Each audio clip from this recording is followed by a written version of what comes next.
Welcome to another greenhouse chat. Today's has a bit of comic relief to it. This is the weirdest garden advice I've ever heard, but does it actually work? We're talking about things like copper pennies and rusty nails and all sorts of interesting things. Hi you guys, this is Nicole from My Carolina Garden. My garden is located in growing zone 8B and I am in coastal North Carolina.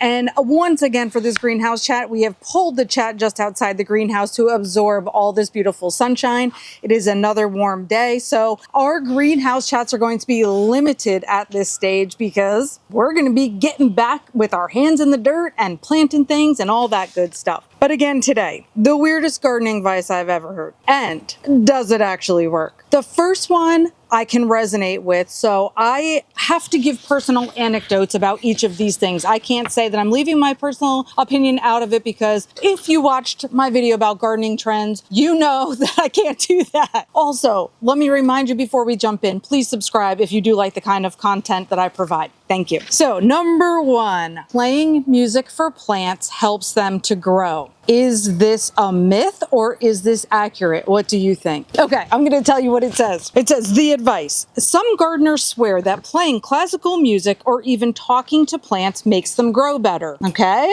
maybe this is opinion based. The reality? This idea has intrigued scientists for decades. Research indicates that plants can respond to sound vibrations. Any of us who are very spiritually acclimated to the world around us, we understand this whole idea of vibrations, right? So that would be something that I would be familiar with. For instance, a study published in Frontiers Plant Science found that certain sound frequencies can influence gene expression related to growth and stress response in plants. Okay, so we have some scientific basis for this thought. I'm on board with that part of it too. Specifically, exposure to frequencies between 125 and 250 hertz increase that expression of genes involved in photosynthesis, potentially enhancing growth. So our plants are actually responding to this sound vibration within this certain frequency, and that can affect its photosynthesis. That's super cool. So the answer here, does it actually work? And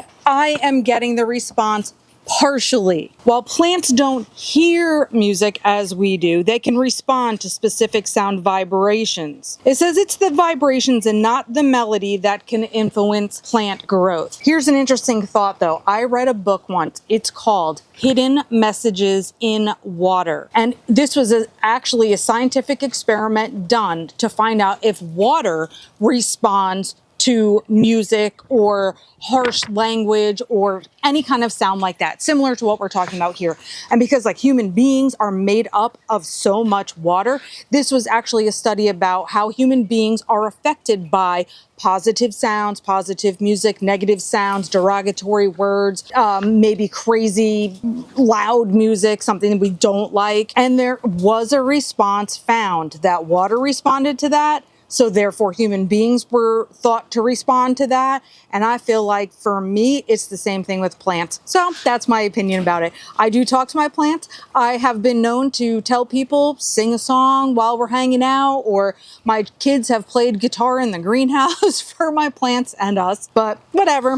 Okay, so there's that one. Number two, burying rusty nails in the soil to provide the soil with iron. What do we think about that one right off the bat? So the advice, some say that burying rusty nails in soil helps plants absorb iron and grow stronger. Thoughts on this one? The reality, plants require iron for their chlorophyll production. Okay, this is something that we generally know, and their overall health. However, the iron in rusty nails is in the form of iron oxide, which is not readily soluble in water. So that's pretty interesting. Again, there's the science behind that. This insolubility means that the iron isn't easily accessible for our plants to uptake. Additionally, the process of rusting doesn't release iron into the soil in a form that plants can use. Therefore, adding rusty nails to your garden is unlikely to correct iron deficiencies.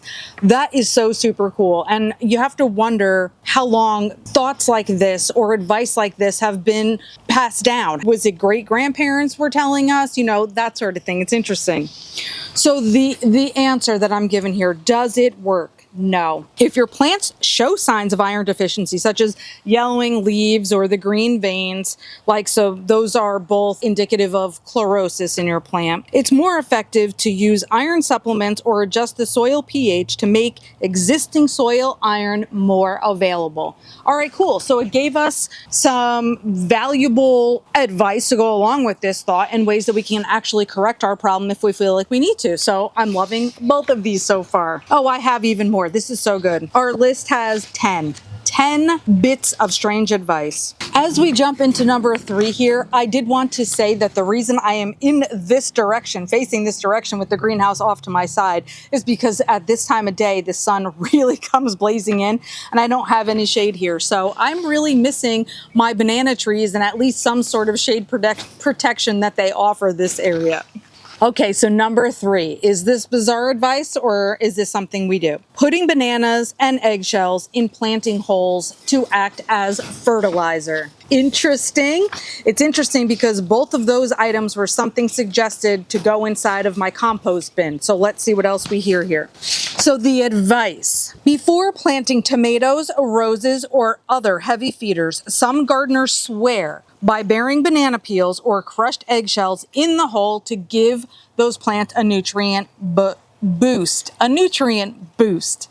What do we think about that? The reality: while bananas and eggshells do contain potassium and calcium, they take a long time to break down. So plants can't absorb these nutrients until the decomposition actually occurs. All right, I get that. Which doesn't happen fast enough to benefit young plants. So the answer here of does it work? Not immediately. If you want a nutrient boost, compost these materials first instead. This way, they already have that time to decompose and you're not just planting them raw. All right, so that's cool. So basically it does work. It's just giving it in a different format. So it's already broken down a little bit faster. Cool, I like that one. This one I have actually never heard of. Using human hair to repel deer and rabbits. Maybe some of you who have a ton of deer and rabbit pressure would go for this, so let me know if you've tried it before. The advice: scattering human hair around your garden can scare off deer and rabbits because they think a human is nearby. Interesting. The reality: there is some truth to this. Fresh human hair does have a scent that animals find unsettling. However, once it gets wet or starts breaking down, the effect fades quickly. So, in answer to the question, does it work? Temporarily. If you want to try this, use fresh hair clippings and replace them often. Otherwise, more reliable options like fencing or motion-activated sprinklers will work better. I don't know about you, but I don't have a plethora of fresh human hair clippings, so that's probably not something I'm going to be able to use. But if you're a hairdresser or something, that's sweet. I mean, I don't know if that's creepy to collect the clippings, but at the same time, us gardeners have been known to do a lot of crazy things to protect our plants, so we'll see. Number 5, not really that strange if you ask me. Sprinkling cinnamon on soil to prevent fungal disease. I've heard of this one before, have you? So the advice: many gardeners use cinnamon to prevent damping off season in seedlings. The reality: this is true. Cinnamon has antifungal properties that can prevent certain fungal spores from spreading. While it's not as strong as commercial fungicides, it can be used as a natural option. Oh, I love it. I love it. Natural options are great. And obviously, anytime we can choose one, we're gonna. Does it work? Yes. Sprinkling a small amount around seedlings can help prevent fungus-related issues. I love that. So see, spreading cinnamon in your garden is not that strange. Boom, boom, boom. On to more things we have inside of our household. Using dish soap and water as an insecticide. Who's done this? I've had problems with aphids, for example, on my hibiscus, on my oleander, so I have found it to be effective. I'm just going to say that right away. The advice: many DIY pest sprays suggest mixing dish soap with water to kill aphids, spider mites, and other soft-bodied pests. Okay, so we've heard that. The reality, this method does work, but with a caution. Most modern dish soaps contain degreasers and harsh chemicals that can damage plants. So, to wrap this one up, does it work? Yes, but use it with caution. If you want to try it, use a pure castile soap or insecticidal soap, which is much safer for plants. Otherwise, if you're using regular soap, like Dawn is the one I always hear, so we know it has degreasing properties in it, just make sure that it's diluted enough that the soap itself isn't going to harm the plant. That would be the only thing. So, okay, it works. We're just going to be careful about our concoctions. Number 7, burying pennies in soil to repel slugs. Anyone? The advice. Since copper is toxic to slugs, some say burying pennies around plants will keep them away. All right, let's dig a little deeper here. The reality is, this would work if pennies were solid copper. However, pennies made after 1982 are mostly zinc with a thin copper coating, which doesn't repel slugs effectively. Boy, that makes a lot of sense. So does it work? Not really. If you want a true slug deterrent, try copper tape instead. I am not familiar with copper tape, so I have never tried that, and I don't know if that works, but I'm going to assume that these grand results know something that I don't know. Okay, here's a really interesting one. This is number 8. Milk as a natural fungicide and tomato booster. Milk? I can safely say I've never used milk in my garden, so this is interesting. And some of you are probably like, I have. Yeah, I have. The advice. Some gardeners spray milk on plants to prevent powdery mildew or use it as a soil amendment to grow stronger tomato plants. I'm really interested to see the answer on this one because powdery mildew is a problem for me. The reality, here we go. Milk does have antifungal properties and can be used against powdery mildew when diluted properly. You need a 1:9 ratio with water. As for tomatoes, the calcium content in milk may help slightly, but it's not a magic cure. So the answer for does it work? For mildew, yes. For tomatoes, Well, that's cool. I don't know how expensive milk is and if that's a great and reliable resource to get rid of powdery mildew. Has anyone used it? And what do you think about that? Okay, number 9. Number 9, using coffee grounds to acidify your soil. I do use coffee grounds, so let's see what this has to say. The advice. People often sprinkle used coffee grounds around acid-loving plants like blueberries and hydrangeas. The reality, fresh coffee grounds are acidic, but once they're used, their pH neutralizes. So simply sprinkling them on soil won't significantly lower pH. So once you use those grounds, you are neutralizing it. That's really interesting. Although I have also used coffee grounds for, what was it for? Slugs, I think. It was last year. I started to have this slug problem.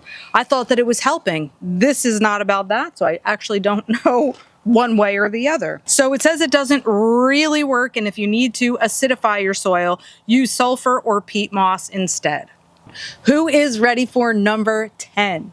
Number 10 is talking to your plants to help them grow. Okay, that's a little like playing music for them, but a little different. So let's go for it. The advice. Many gardeners believe that speaking to their plants encourages growth and health. Oh, please tell me this is true. The reality. While plants don't have ears to hear you, they do respond to changes in their environment. Talking to plants increases the carbon dioxide levels around them, which can contribute to a small boost in photosynthesis.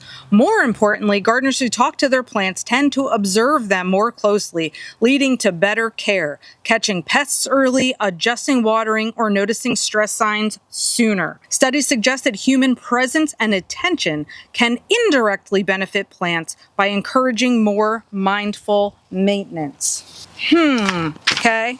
There's a little bit to unpack and digest there. So does it work? Indirectly, yes. That was just, that's it. That's all I needed. That was the answer I wanted. While your words won't directly make a plant grow faster, the extra CO2 and increased attention to plant health can positively impact their well-being. Well, I just want to go back to what I was talking about earlier with that book, The Hidden Messages in Water. And I would like to say that I think if you're speaking positively and your energy is positive around your plants, I think that is a boost. Sorry, personal anecdote must be inserted. That is it. That is our crazy, bizarre list, advice list, 10 things. Not all crazy, but at least now we know that some of it's more effective than other things. So you guys, we're going to be wrapping up our greenhouse chats like so soon. We probably have another handful of them left to go. If there is a topic I haven't touched on yet that you really, really want to talk about, or you think it would be a fun insert into the series we've been doing, let me know. Let me see if I could try to fit it in. Again, subscribe if you haven't already. I appreciate all of the support on this channel. And until next time, you guys, happy planting.